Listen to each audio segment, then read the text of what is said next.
Buenos días.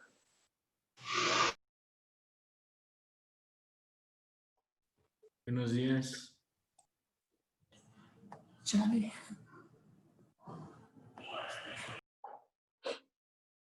Dejen admitir a sus compañeras.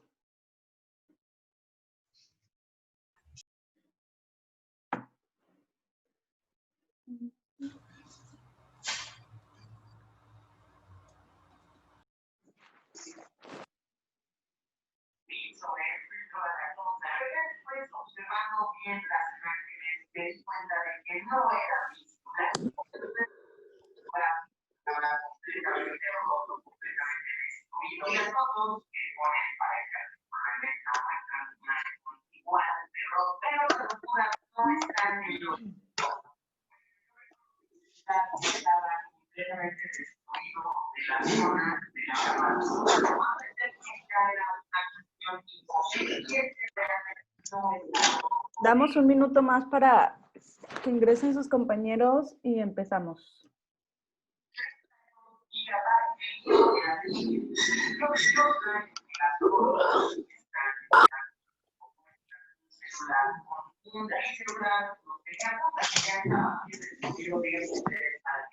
Maestra, Sí, Eduardo.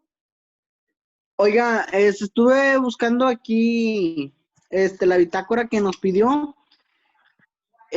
pero nada más encontré bitácora de construcción, no sé si esa sirva, maestra. Sí vi la duda por el nombre. Al final de la clase les explico esa parte, porque también Ok, una de maestra. sus compañeras me dijo sobre la bitácora. ¿Saben cuántos son en el grupo ya finalmente? Ahorita tengo 25. Como 27, maestra. Ok. Bueno, faltan 2. Bueno, esperamos 2 minutitos. No, menos. 1.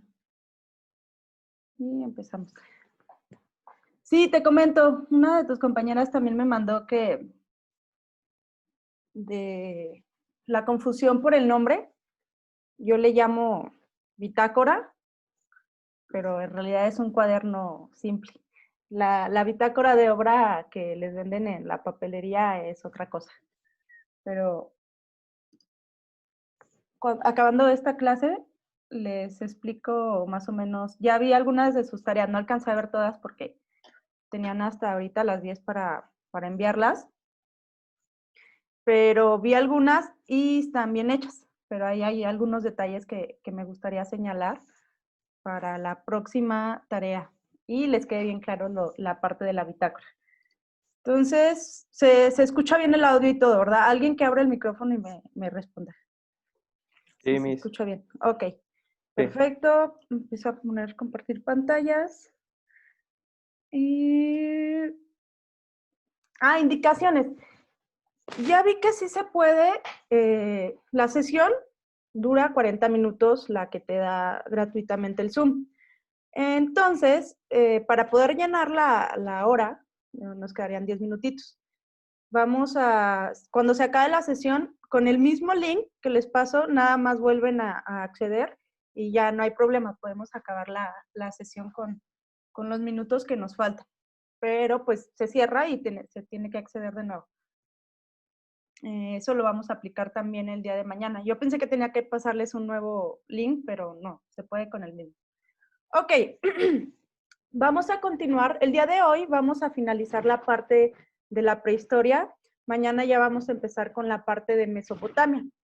Entonces, el día de hoy finalizamos con los primeros asentamientos. Déjenla, pongo en pantalla completa. Con los primeros asentamientos arquitectónicos, un poco de la parte de escultura. Y dejen admitir a su compañero. Perfecto, ya estamos todos. Un poco con la parte de la escultura y la parte de la pintura. Entonces, es una clase muy rápida hoy, ya nada más para concluir lo que iniciamos la semana pasada. Y bueno, vamos a empezar con el asentamiento urbano más antiguo que se tiene conocimiento hasta ahora. En esta parte de las excavaciones arqueológicas, Yo creo que es una materia que apenas se va empezando, o sea, bueno, relativamente. Empieza como en los años 1800 a tener ese interés por buscar las ruinas, pero aún hay muchísimo camino por recorrer. ¿Por qué? Porque hacer este tipo de trabajos de excavación es, uno, muy costoso, y dos, no se tiene mucho apoyo para este tipo de cosas. Entonces, yo creo que los descubrimientos que se van a realizar todavía nos quedan para rato. No sé si, bueno, a mí me llegan de pronto a veces notificaciones de, se encontró una nueva cerámica en no sé dónde, o se encontraron nuevas excavaciones y una nueva, un nuevo vestigio. Entonces, creo que es algo que se va a ir desarrollando todavía, por si les interesa esta parte, que la vayan viendo. Entonces, bueno, vamos a empezar con esta ciudad, el primer asentamiento urbano, que se llama Catalhuyuk o Çatalhöyük. La verdad es que no sé muy bien cómo se pronuncia, pero este es el primer asentamiento urbano que se tiene conocido. Se cree que se vivían alrededor de 10,000 personas. Tenemos ahí una compañera de Vicente Guerrero, me dijo que era, ¿verdad? ¿Está por aquí? ¿Se escucha? ¿No está? ¿Alguien responda?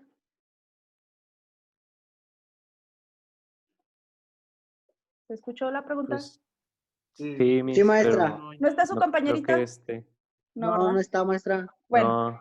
quería preguntarle cuál era el número de habitantes de Vicente Guerrero, para ver si tenía como la misma población que este sitio. Pero bueno, continuamos. Este sitio, Çatalhöyük, vean la imagen. Bueno, primero se encuentra en lo que hoy es Turquía, en esta parte de Anatolia.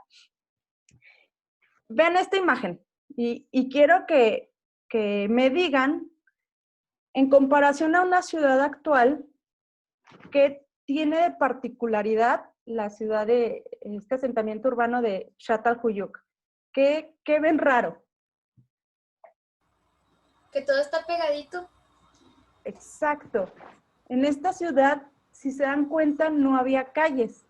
Entonces, era un asentamiento en el que, dejen agarrar la pluma, en el que toda el urbanismo de la ciudad se encontraba como agrupado. Si se dan cuenta, no hay calles, parece como una sola pieza o monolítica que va componiendo la ciudad. Y esta particularidad es muy importante porque nos habla un poquito de cómo eran esas ciudades primitivas y cómo era la gente. Uno, al no haber calles, hablaba de que la gente tenía cierta cohesión. Se habla de como de la tribu, del grupo, todo se encontraba como muy junto, y la arquitectura daba como esta idea también de agrupación. Dos, al no tener calles y ser como solo esta especie de mancha urbana, se tenía la particularidad de que fuera defensiva. ¿Por qué? Punto. En ese entonces había como muchos enfrentamientos. Entonces, por ejemplo, si tenías aquí una especie de invasión, para poder llegar al centro de esta parte, pues no podías, o sea, bueno, era más difícil porque la misma configuración te servía como una especie de muralla. Entonces, este tipo de ciudades amuralladas las vamos a ver como a lo largo de varios periodos, pero este es uno de los comienzos, cómo a partir de tu arquitectura, de cómo se configuran las ciudades, tú podías hacer una defensa para proteger a tu población. De modo que, o sea, no puedes llegar tan fácil a este punto porque pues necesitas primero subir esto que medían más o menos como 3, 4 metros. Entonces, pues ya de ahí es un poco complicado. Entonces, vemos que es una de las primeras ciudades amuralladas. Dos, segunda particularidad es que no tenía calles y se agrupaba de esta forma, le dicen como de panal. Entonces, su datación es del 7100 antes de Cristo, es una locura de años. Y bueno, aquí vemos un primer corte, un primer esquema de cómo era este primer asentamiento de Catal. Vemos, al no tener calles, por dónde se tenía que accesar, según la imagen. Los techos. Es Por correcto. techo. Es correcto. Entonces, para nosotros esto puede sonar así, ¿cómo voy a accesar por el techo? Aparte la altura, les digo que era como de 3, 4 metros, entonces es un poco a lo que nosotros estamos acostumbrados, pues, te cambia el chip y te cambia el paradigma. Pero a mí me parece muy bonita esta forma de hacer arquitectura, porque uno, al acceder por los techos, te queda como todo un espacio libre en el interior, ¿no? Y el uso del techo, este elemento, se volvían como sus plazas urbanas. De modo que nosotros, por ejemplo, si queremos interactuar o si hay un evento social de cualquier índole, pues tenemos como la plaza, ¿no? La función de la plaza pública es donde nosotros actualmente nos agrupamos para tener un evento masivo, ¿no? Un poco eso es, o para tener un evento social. Pero ellos usaban los techos para generar esta convivencia, era como su especie de plaza. A mí esto de usar los techos en arquitectura le llaman como la quinta fachada. ¿Por qué la quinta fachada? Porque tenemos un objeto arquitectónico. Normalmente cuando se piensa en fachadas, pues piensas como en esta parte, ¿no? O sea, la parte de, se me fue el nombre, de estas dos caras, ¿no? Pero en nuestras casas, o normalmente lo que pasa en una ciudad actual, es que el uso del techo, pues, ¿qué hay en los techos actualmente? Que el tinaco, las instalaciones, mucha gente la usa ya de bodega, está el perro, no sé. El boiler solar. El boiler solar. Entonces, el uso que se le da actualmente al techo, pues es como un uso medio desperdiciado, por así decirlo. Entonces, hay algo que se llama en arquitectura, que ya lo van a ver como en las historias del siglo XX, que le llaman la quinta fachada. El uso de esta quinta fachada, o sea, del techo, viene desde este antecedente de Çatalhöyük, que usaban, el techo tenía un uso público, o sea, la gente convivía en estos sitios y para mí eso me parece increíble. Si ustedes en algún proyecto pudieran retomar esta idea de usar el techo de las casas para hacer una terraza, para hacer pues sí, un espacio de convivencia, le dan a este espacio, a la quinta fachada, un uso interesante y pues con este recordamiento a estos primeros asentamientos. Entonces, esa es la particularidad de esta ciudad. A mí me parece increíble este uso del espacio, del espacio aéreo, de la quinta fachada, y cómo estos pequeños espacios por donde entraban, al final tienen un doble uso. ¿Por qué? Imagínense si yo tapo como esta partecita, ¿no? De donde entraban, las habitaciones que quedaban en el interior se vuelven muy oscuras. Entonces, al tener este espacio, pues también era una pequeña entrada de luz, porque pues no había como tal tantas ventanas. Aquí vemos una, dos, pero este espacio se vuelve también como esa entrada de luz cenital y el acceso a la habitación. Entonces... ¿Pero se volvería oscuro la habitación, no, maestra? ¿Cómo?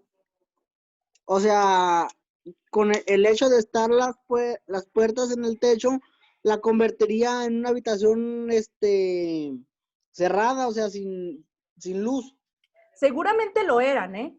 Porque aparte, no, o sea, en ese entonces, evidentemente no existía la luz eléctrica.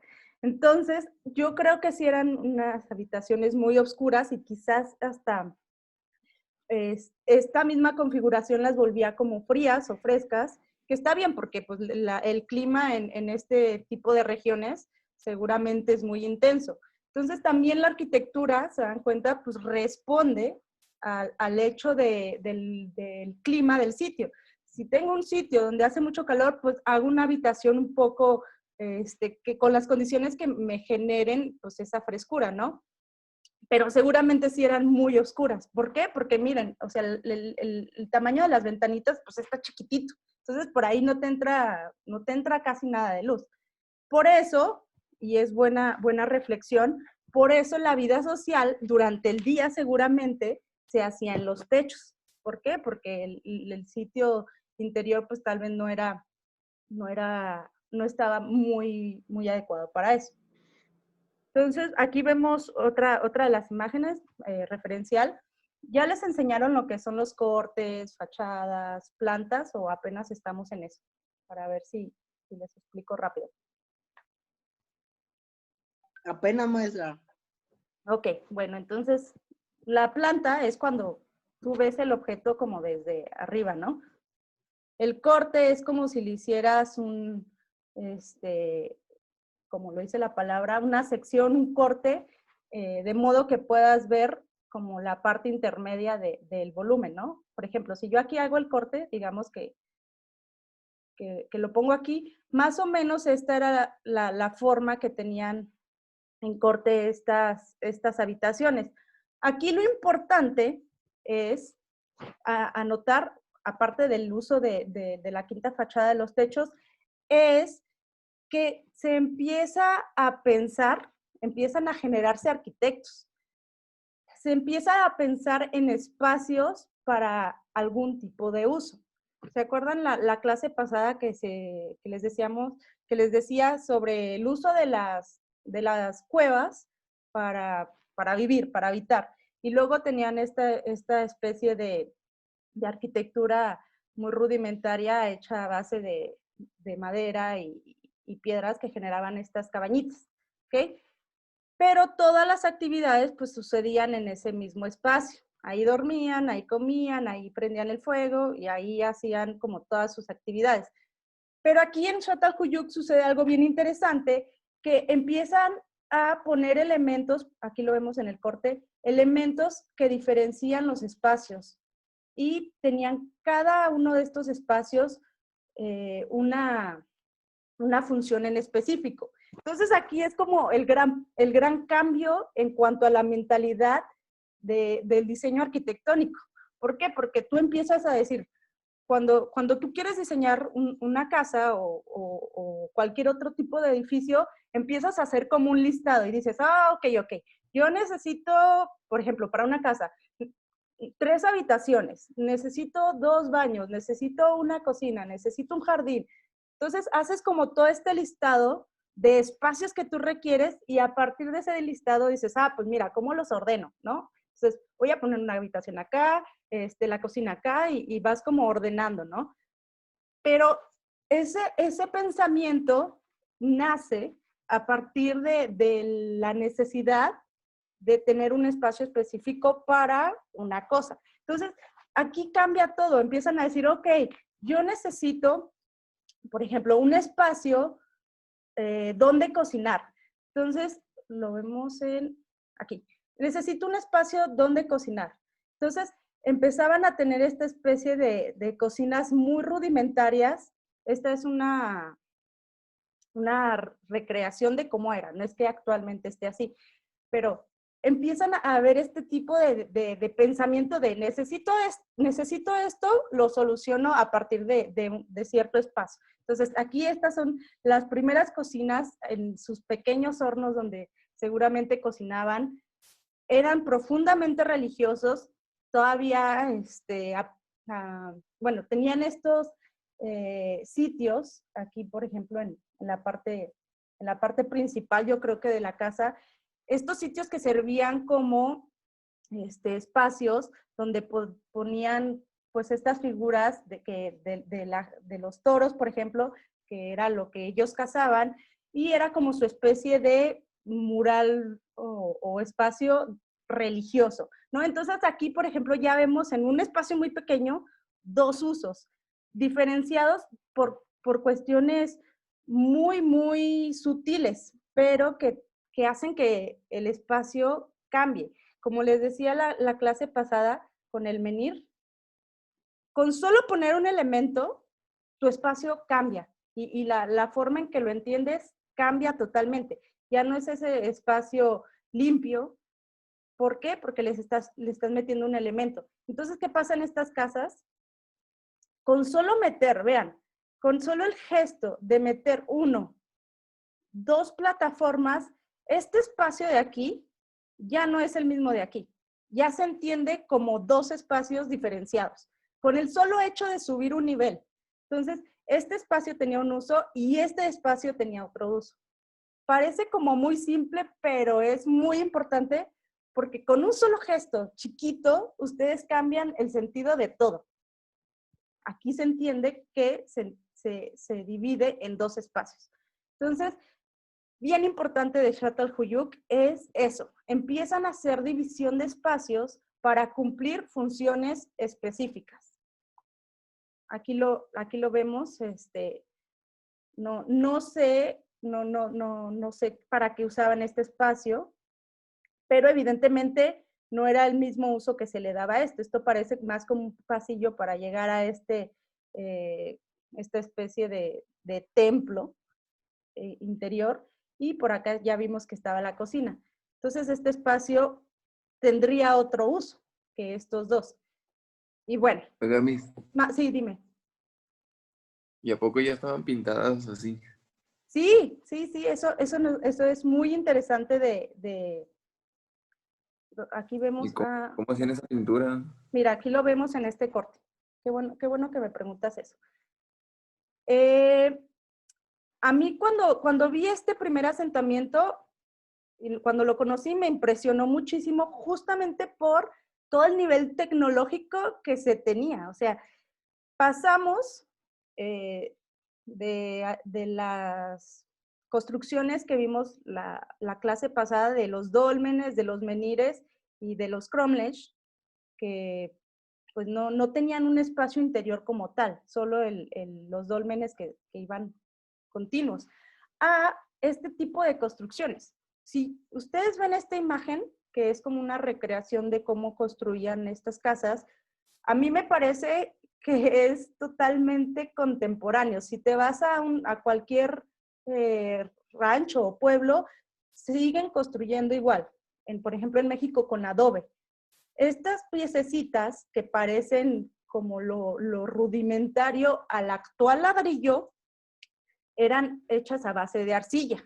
Entonces se construían estos pequeños ladrillitos, por así decirlo, y luego lo recubrían con una especie de barro, de arcilla o barro, que mañana, al final, que mañana, si tenemos la suerte de hacer la práctica, ustedes van a ver cómo se hace ese tipo de estuco, le llaman. Lo cual protegía a los ladrillitos cerámicos y quedaban como realmente una construcción moderna. O sea, es el mismo sistema. Se pone el ladrillo, se recubre y lo pintaban a partir de ciertos pigmentos que ahorita lo vamos a ver cuando lleguemos a la pintura. Entonces, está bien padre porque no tengo una imagen, pero empezaban a hacer también sus figuras de los bisontes, que parecían un poco como rupestres, pero, o sea, está bien padre cómo se va ligando de, ok, ya no hago esas pinturas en la cueva como lo hacían en el Paleolítico, ¿no? Pero ahora las saco de las cuevas y las llevo a mi casa. Entonces es como lo mismo, pero ahora lo uso en la parte de mi casa. Entonces aquí vemos cómo era la construcción. Lo mismo que ahora, o sea, ponían estas viguitas hechas a base de maderitas y pues ya lo recubrían. Entonces, a mí me parece súper, me gusta mucho el neolítico porque es el principio de todo, pero nos damos cuenta, yo al ver esta imagen en específico, que la forma de construir de hoy es casi la misma que lo que pasó en el 30,000 en el 9,000 antes de Cristo. O sea, no ha cambiado en gran cosa. Obviamente hoy vemos estructuras de acero y todo, pero pero si te vas a un sitio donde, no sé, a un pueblo, incluso hoy, o sea, con ladrillos, es lo mismo. Entonces, es bien importante entender esta parte porque te das cuenta de que realmente no hemos cambiado tanto y somos las mismas personas que hace 9,000 años. Entonces, actualmente, miren aquí, si lo vemos en esta imagen, vemos lo que le decía, estos como ladrillitos que eran hechos de arcilla. Por eso es tan importante la práctica de mañana, para que ustedes tengan esta relación con el material, cómo puedes tú empezar a entender el material para después poder usarlo en una función, en este caso de hacer una casa, una habitación. ¿Cómo pasas de hacer un objeto cerámico a, ok, ya sé hacer un objeto cerámico chiquito, ahora cómo vuelvo este conocimiento y lo vuelvo un espacio más grande, entendido como una casa? Y después lo recubrían con lo que les digo, esta especie de, que es también arcilla, pero más líquida y quedaba como esta especie de recubrimiento. Actualmente está así, quedó como se encuentra en ruinas. ¿Por qué? Porque pues, la arcilla, el barro, pues es delicado, o sea, no dura lo mismo que una piedra, evidentemente, entonces, pues las ruinas de Catalhuyuk no se encuentran sumamente conservadas como la que vamos a ver en la que sigue. Entonces, bueno, acabamos con esto, Çatalhöyük. Si necesitan más información, hay muchísima en la red y en los libros que les pasé. Entonces, Oiga, maestra, profundizar. Sí, dime. Sí. ¿cuánto tiempo más o menos recurrió de lo que estábamos hablando ayer y de lo que estamos hablando hoy? De lo que estábamos hablando en la última clase, de hecho, esto es antes, no habíamos entrado, este fue en el 7100 antes de Cristo. Por ejemplo, en ¿cómo se llama? Los dólmenes, ya se me fue la fecha. Qué buena pregunta. Déjamelo checo porque ya no me sé muy bien la fecha de cuándo se hicieron, pero aquí lo vemos. Dame un segundo. Porque estamos pasando de cuando estaban haciendo las cuevas y ahorita de que ya están haciendo sus propias las cuevas, casas. sí, eso sí fue en el 30,000 antes de Cristo. O sea, son 20, ¿cuántos? 27 menos 9. Réstale. Son, no sé restar.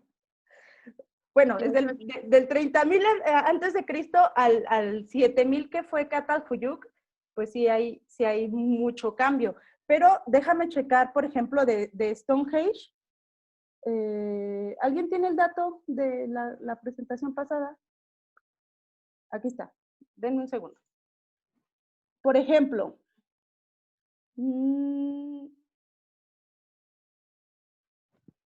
ok, por ejemplo, Stonehenge está bien raro. Ese fue hecho en el 3100 antes de Cristo. O sea, primero fue Catalhuyuk y después hicieron estas construcciones de Stonehenge, que es el que está así. Ya lo hicieron, imagino. Y por ejemplo, los asentamientos de Karnak están en el 3000. Esto es más antiguo. Mira, qué buena pregunta. Esto es más antiguo que incluso las construcciones de los alineamientos de Karnak, que son las que imagino que se hicieron de tarea. Entonces, es bien importante notar eso porque nos dice que aquí en esta parte del mundo había una civilización pues avanzada, que se va a notar en lo que vamos a ver mañana, porque casualmente las primeras civilizaciones ya como tal, estos son asentamientos, o sea, una ciudad pequeña, pero las primeras civilizaciones como tal empiezan a surgir en esta parte del mundo, que es la parte de Mesopotamia. Entonces, en realidad aquí la cercanía es chica. Y eso nos hace pensar que había relaciones comerciales en esta parte. De modo que si hay relaciones comerciales, hay relaciones culturales. Listo. Ok. Ay, se va a acabar el tiempo, qué rápido. Bueno, continúo rápido porque esta clase se fue muy rápido. el siguiente asentamiento, lo voy a nombrar nada más para ver lo demás, es Skara Brae, que se encuentra en la parte norte de Inglaterra. Entonces, es un asentamiento muy parecido no, nada que ver más bien. Es un asentamiento neolítico, igual que Catalhuyuk, pero se ha conservado muchísimo más porque la construcción está hecha a base de piedras. Entonces, vean aquí el detalle, aquí sí se conserva mucho para entender, de cómo se hacían este tipo de habitaciones. Ellos, para protegerse, también amurallaban, pero se metían como en el terreno, hacían una cierta excavación en el terreno y sus casas quedaban bajo la tierra. Lo vemos un poco aquí en esta imagen de cómo eran, de modo que se protegían del clima y de cualquier tipo de contingencia a partir de enterrar sus casas, y las hacían a base de lo que había en esa región. En esa región sí hay piedra. En la parte de Anatolia no hay mucha piedra, entonces por eso hacían las cosas con barro. Aquí sí había y por eso se conserva. Pero aquí lo que quiero que noten de Skara Brae es la parte de que ellos, aparte de hacer la arquitectura, generaban sus muebles. Si se dan cuenta, hay varias imágenes, bueno, no las puse, pero ellos empezaban a hacer con piedra, con el elemento que tenía, sus muebles. Hicieron camas, el sitio de la cocina para cocinar, y hay un gran grado de conservación en este asentamiento. Quedan 7 minutos. Ok, bueno, continuamos. Esos dos, aquí se acaba la parte arquitectónica. Estos dos asentamientos se quedarían como la parte de arquitectura. Aquí con estos dos, terminamos la parte de arquitectura de la prehistoria. Entonces, como resumen de las cuestiones arquitectónicas en la prehistoria son, bueno, las cuevas, las primeras construcciones estas que son como tipo cabañita, 2 menhires, dólmenes, los cromlech, Skara Brae y Catalhuyuk. Entonces, esto nos da una idea general de cómo se hacía la arquitectura en estos tiempos, en estas primeras edades primitivas. Son 5 o 6 cuestiones para que se les queden bien grabadas. Entonces, continuamos con la parte de la pintura, que ya habíamos visto más o menos la clase pasada con esta vivienda en las cuevas, que son las primeras manifestaciones artísticas en las que lo hicimos esta comparación muy random con un sticker, que sí era eso.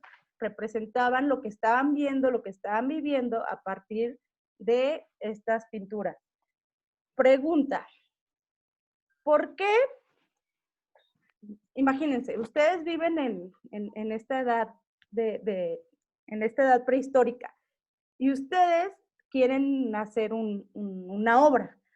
¿Por qué ellos? Pero yo les pongo como el reto, ¿no? Ustedes tienen que hacer, con el uso del color rosa, hacer una obra primitiva. ¿Por qué ellos no podrían hacer una obra con este color rosa específico que puse? ¿Por qué no podrían usar este color rosa o este color azul intensos? ¿Y por qué si usaban estos colores rojos y ocre? Por cómo obtienen los pigmentos, ¿no? Exacto, exacto. Mira, aquí esto a mí me llama mucho la atención. El uso de los colores que ellos hacían tiene todo que ver con lo que dice su compañera. Ellos usaban las cosas que tenían pues, a la mano. Entonces, a partir de algunos hierros, algunos óxidos que ellos conseguían de la naturaleza, los colores, los únicos que podían conseguir era pues rojos, ocres, amarillos, como toda esta gama medio terrosa, y es la única gama que vamos a encontrar. Entonces, aquí esto a mí me parece como súper importante, porque si ellos querían pintar de rosa o de un azul o de un morado, no podían, no existían esos colores, no tenían la capacidad tecnológica para fabricarlos. Entonces, nosotros somos muy afortunados de poder ver un cuadro así, con estos colores, porque obviamente ya hay la tecnología para poder desarrollarlos. Pero imagínense, o sea, pónganse en la mentalidad de una persona de la prehistoria y si viera este mural, seguro se muere, o sea, seguro diría, ¿qué es eso? ¿Qué está pasando? ¿Cómo lo hicieron? ¿Por qué? Porque la capacidad tecnológica para sacar estos pigmentos es muy moderna.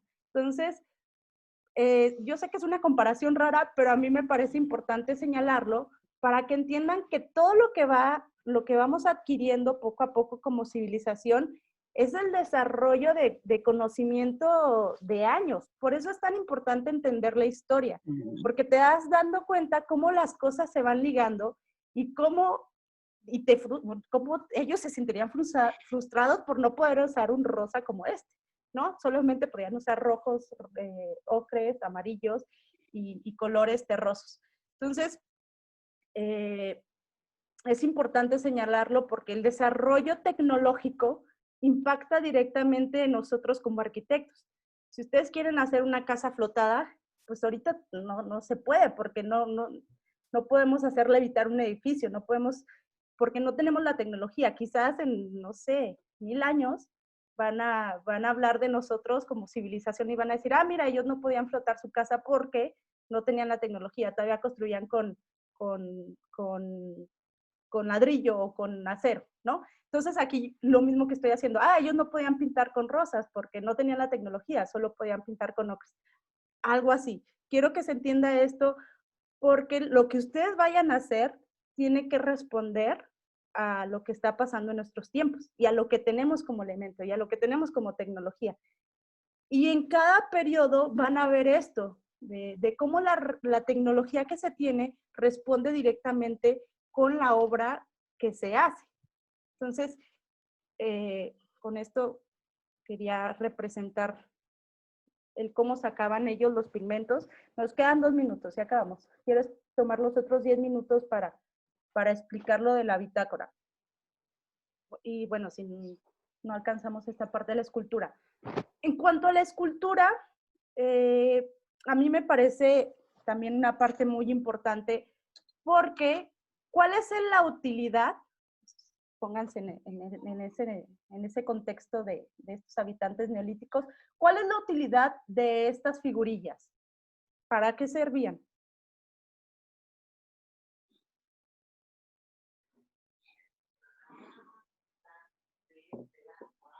¿Alguien?